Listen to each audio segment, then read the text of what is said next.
लोगों को नमस्कार। पिछले लगभग एक साल से भारतीय जनता पार्टी चिल्ला चिल्ला के कह रही है कि दिल्ली में कोई शराब घोटाला हो गया और देश की जो भी सबसे बड़ी से बड़ी जांच एजेंसियां हैं वो अपना सारा काम धंधा छोड़ के इस शराब घोटाले की जांच में लगी हुई हैं। तो मैं समझता हूं कि उनको अब तक तो शराब घोटाले के सब कुछ मिल ही गया होगा, सारा पैसा भी मिल गया होगा, सब कुछ मिल गया होगा। तो पहले 2-3 मिनट में इसी पे चर्चा करना चाहूँगा कि शराब घोटाले में जांच एजेंसियां कैसी जांच कर रही है, क्या मिला अभी तक। इसमें मनीष सिसोदिया जी जो कि फाइनेंस मिनिस्टर थे, डिप्टी चीफ मिनिस्टर थे, उनके ऊपर सबसे बड़ा आरोप ईडी ने और सीबीआई ने लगाया है कि मनीष सिसोदिया जी ने अपने 14 फोन तोड़ दिए।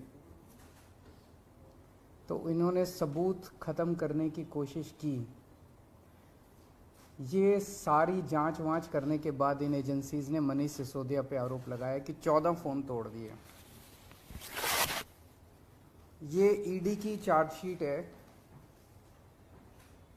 ईडी का डॉक्यूमेंट है ये, जिसमें इन्होंने ये 14 फ़ोन का IMEI नंबर लिखा हुआ है कि ये वो 14 फ़ोन है जो मनीष सिसोदिया के थे और जो मनीष सिसोदिया ने इन फ़ोनों को डिस्ट्रक्ट कर दिया। ये ईडी के डॉक्यूमेंट में है। इसी के बाद ईडी की सीजर मेमो है।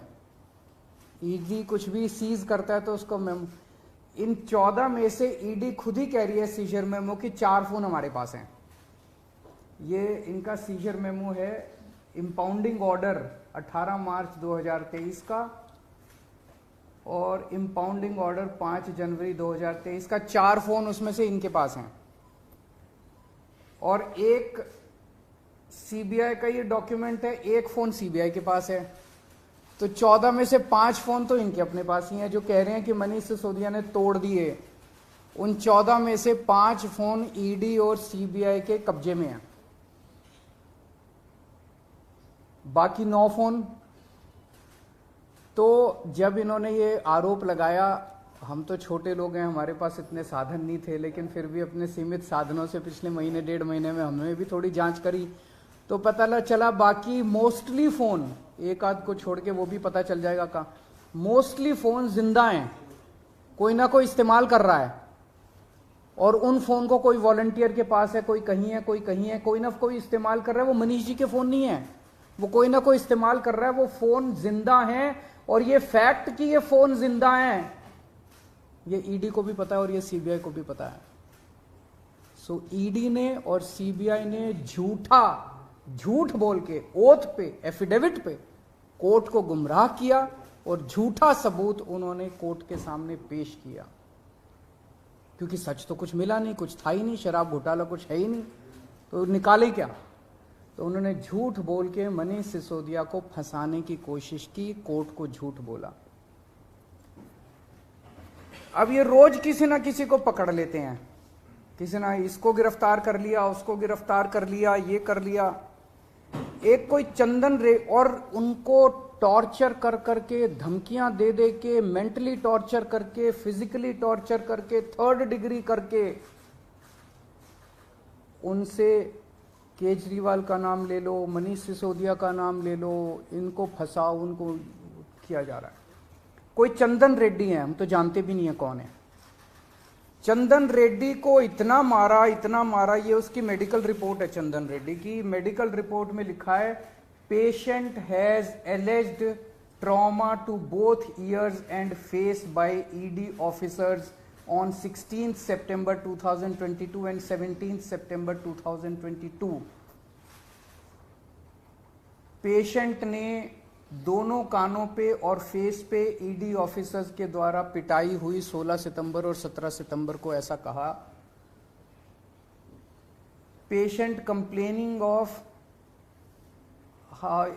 ये है कि सुनाई नहीं दे रहा, और jaw pain on opening mouth.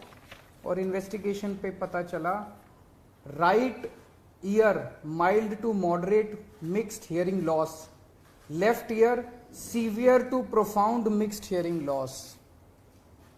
उसके कान के पर्दे फट गए, उसको सुनाई नहीं दे रहा। ऐसा चंदन रेड्डी से ईडी क्या उगलवाने की कोशिश कर रही थी,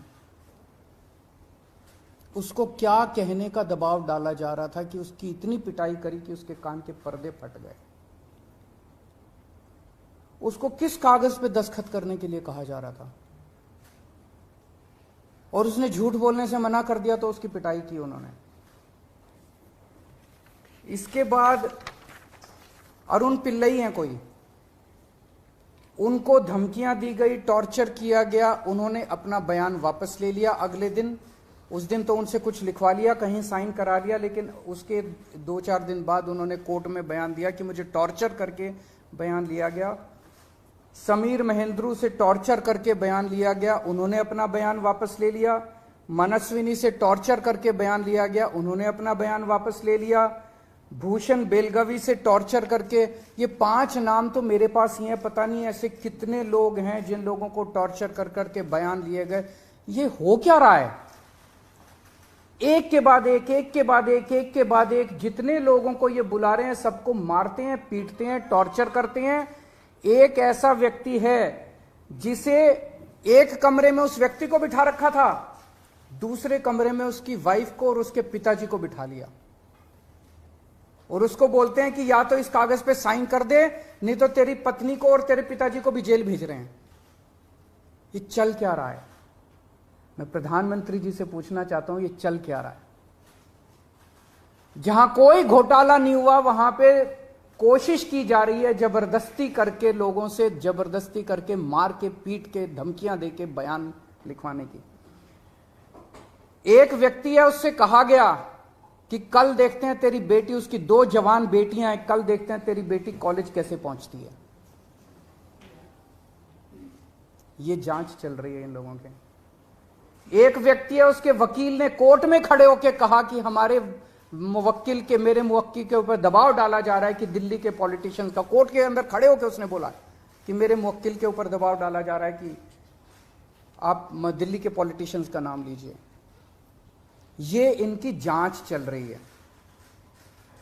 इस सारी जांच करने के बाद, 1 साल जांच करने के बाद, ये आरोप लगाते हैं कि 100 करोड़ रुपए की रिश्वत ली गई और दी गई। वो 100 करोड़ रुपया कहां है? एक नया पैसा कहां है वो 100 करोड़ रुपया? सब इतनी 400 से ज्यादा रेड हो चुकी हैं। मनीष सिसोदिया जी के घर पे रेड हो गई, इतने सारे दूसरे लोग, वो पैसा है कहां? एक नया पैसा नहीं मिला 100 करोड़ रुपए का, ना कोई ज्वेलरी मिली, ना कोई मनीष जी के घर पे गद्दे भी फाड़ दिए इन्होंने, उनके गांव भी हुआ है, उनके बैंक लॉकर भी छान मारे, कुछ नहीं मिला 100 करोड़ में से। फिर आरोप लगाया कि 100 करोड़ रुपया गोवा के चुनाव में इस्तेमाल हुआ है। जी, गोवा के हमारे जितने वेंडर्स थे जिनसे हमने काम कराया था, सारे वेंडर्स पे रेड मार चुके ये लोग। सारे वेंडर्स को इन गिरफ्तार कर करके स्टेटमेंट ले चुके, वहां कुछ नहीं मिला, सारी पेमेंट चेक से हुई है हमारी। सारा हिसाब किताब इलेक्शन कमीशन को दिया हुआ, वहां भी कुछ नहीं मिला। गोवा चुनाव के अंदर इनको धेला नहीं मिला, तो पैसा गया कहां? अगर रिश्वत ली तो पैसा गया कहां?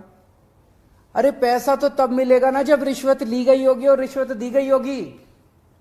आज मैं इस प्रेस कॉन्फ्रेंस में कह रहा हूं कि 17 सितंबर को शाम को 7 बजे मैंने नरेंद्र मोदी को 1000 करोड़ रुपए दिए थे।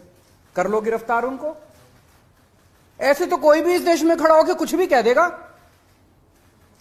मैं कह रहा हूं कि नरेंद्र मोदी को 17 सितंबर की शाम को 7 बजे मैंने 1000 करोड़ रुपए दिए थे। गिरफ्तार करोगे इस बेसिस पे नरेंद्र मोदी को? भाई मेरे पास कुछ सबूत तो हो कहने का। कोई तो मैं कहूंगा भाई मेरे पास ये सबूत है, मैंने दिए थे। ऐसे ही कोई कुछ भी खड़ा होकर कह देगा और गिरफ्तार कर लोगे। 100 करोड़ रुपए दिए, 100 करोड़ रुपए दिए गोवा चुनाव। अरे कहां है सबूत?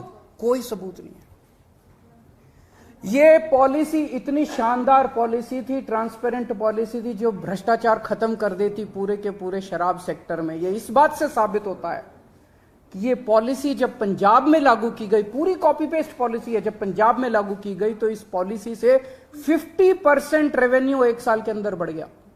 50% रेवेन्यू दिल्ली के अंदर इन्होंने लागू नहीं की, करने दी, पंजाब के अंदर इनकी चली नहीं, क्योंकि पंजाब एक फुल स्टेट है। तो मैं मोदी जी को कहना चाहता हूं, मोदी जी अगर केजरीवाल भ्रष्टाचारी है तो फिर इस दुनिया के अंदर कोई ईमानदार नहीं है। मुद्दा भ्रष्टाचार है ही नहीं, मुद्दा भ्रष्टाचार की जांच है ही नहीं, मुद्दा शराब घोटाला है ही नहीं। ऐसा शख्स देश का प्रधानमंत्री जो सर से लेकर पैर तक भ्रष्टाचार के अंदर डूबा हुआ है, उसके लिए भ्रष्टाचार मुद्दा कैसे हो सकता है? पिछले मार्च के आखिरी हफ्ते के अंदर मैंने इतने सारे असेंबली के अंदर इतने सारे गिनाए थे भ्रष्टाचार जो इन्होंने किए हैं, इतने भ्रष्टाचार गिनाए थे। इन्होंने तो मेरे को तभी कह दिया था उस दिन, जिस दिन असेंबली में मैंने स्पीच दी थी, शाम को संजय सिंह का मैसेज आया कि अरविंद जी अब अगला नंबर आपका है। कल सत्यपाल मलिक जी ने एक इंटरव्यू दिया, मैं वो सुन रहा था। सत्यपाल मलिक जी ने कहा मोदी जी को भ्रष्टाचार से कोई परहेज नहीं है। ये मैं तो नहीं कह रहा हूं, ये तो उनके अपने गवर्नर कह रहे हैं। सत्यपाल मलिक जी कौन है? सत्यपाल मलिक जी मोदी जी के बहुत खास लोगों में गिने जाते थे। उन्हें पहले उन्होंने जम्मू कश्मीर का गवर्नर बनाया, फिर उन्हें गोवा का गवर्नर बनाया, फिर उन्हें मेघालय का गवर्नर बनाया। उन्होंने कहा कि मेरे जो इंटरेक्शन हुए मोदी जी के साथ, उसमें पता चला है कि मोदी जी को भ्रष्टाचार से किसी तरह का परहेज नहीं है। उसी इंटरव्यू में उन्होंने कहा कि इन लोगों के कुछ मुख्यमंत्री हैं जो भ्रष्टाचार करते हैं, खूब पैसे इकट्ठे करते हैं, लेकिन वो सारा पैसा मुख्यमंत्री अपने पास नहीं रखते, वो पैसा ऊपर भेजते हैं और वहां से वो पैसा उनकी दोस्त की कंपनियों के अंदर इन्वेस्ट होता है। मैंने भी तो इसी तरह का कुछ कहा था अपने उसमें। तो चलो मेरी बात तो नहीं मानी, अब तो गवर्नर इनके अपने गवर्नर कह रहे हैं। तो ऐसा व्यक्ति जो इतना भ्रष्टाचार कर रहा है, उसके लिए भ्रष्टाचार मुद्दा हो ही नहीं सकता। उनके लिए भ्रष्टाचार मुद्दा थोड़ी है। तो फिर ये आम आदमी पार्टी के पीछे क्यों पड़े हैं? 75 साल के भारत के इतिहास में किसी एक पार्टी को इतनी बुरी तरह से टारगेट नहीं किया गया जिस तरह से आम आदमी पार्टी को ये लोग टारगेट कर रहे हैं। नंबर 2 को गिरफ्तार कर लिया, नंबर 3 को गिरफ्तार कर लिया, और उनको गिरफ्तार करने का तो मकसद इनका यही था कि मेरी गर्दन तक पहुंचना। तो अब ये मेरे पीछे पड़े हैं, मुझ तक पहुंचने की कोशिश कर रहे हैं। किसी पार्टी को इस तरह से नहीं टारगेट किया गया जिस तरह से आम आदमी पार्टी को टारगेट किया गया। उसका एक कारण है, वो कारण है कि 75 साल के बाद आम आदमी पार्टी ने इस देश को एक ऐसी उम्मीद दी है जो कि कोई पार्टी नहीं दे पाई। गुजरात के अंदर 30 साल से बीजेपी की सरकार है, उसमें 12 साल प्रधानमंत्री मोदी जी खुद वहां पे मुख्यमंत्री रहे। 30 साल के अंदर ये एक सरकारी स्कूल ठीक नहीं कर पाए, एक भी सरकारी स्कूल ठीक नहीं कर पाए। जब मोदी जी को फोटो खिंचवाने के लिए सरकारी स्कूल में जाना था तो एक टेम्पोरेरी क्लास, एक टेंट के अंदर टेम्पोरेरी क्लास बनानी पड़ी इनको फोटो खिंचवाने के लिए। फोटो खिंचवाने लायक सरकारी स्कूल भी नहीं बना पाए। और 5 साल के अंदर दिल्ली के हमने सारे सरकारी स्कूलों का कायाकल्प कर दिया। 5 साल के अंदर हमने सारे सरकारी स्कूल ठीक कर दिए।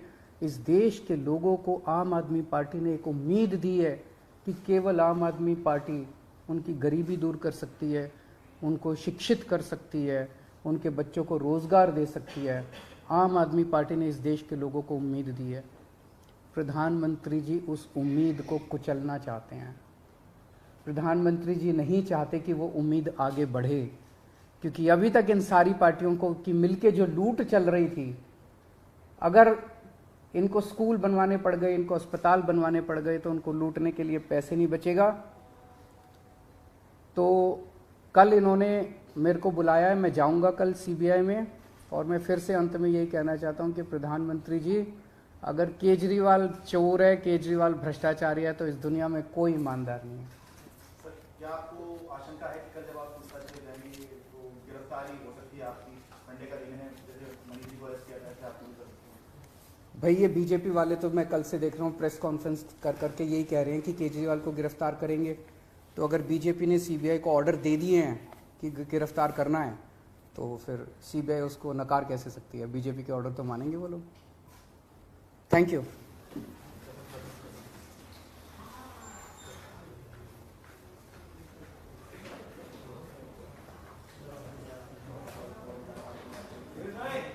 कौन सर?